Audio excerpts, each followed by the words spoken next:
Засилена контрола на градилиштата, казни за непочитување на обврските на градежните фирми и вонредно метење и чистење на улиците, најавуваат од град Скопје по сторијата на телевизија Алфа.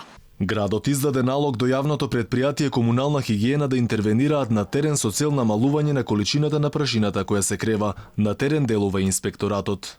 Велат од град Скопје за Алфа. Од комуналната хигиена најавуваат дека ќе интервенираат, ќе ги исчистат улиците и отпадот, иако велат дека тоа не било нивна надлежност. Акцијата, како што рековте и самите, ќе биде организирана поради зачестените поплаки од страна на граѓаните, дека стамбените објекти лоцирани на булеварот се подложени на загадување и прашина поради градежните зафати што се реализираат во овој реон.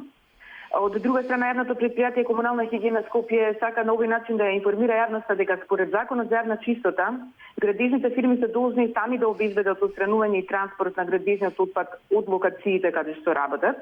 Јавното предпријатие Комунална хигиена Скопје нема ингеренции да го собира и да го транспортира градежниот отпад, ниту пак да ја одржува хигиената на приватните градилишта.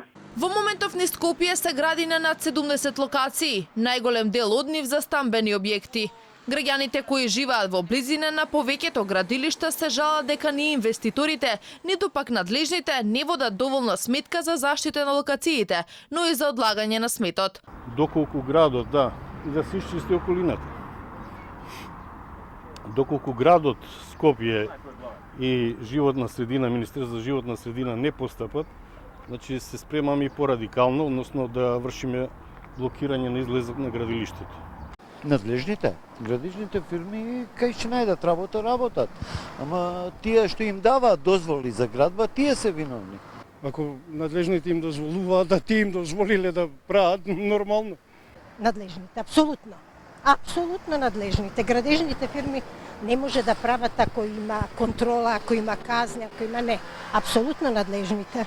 Во владиниот план за чист воздух стои дека државата ќе ја зголеми контролата токму во овој сектор, дека ќе се работи на воведување систем за одложување на отпадот од градежните објекти, но засега ништо од ова не е видливо на терен.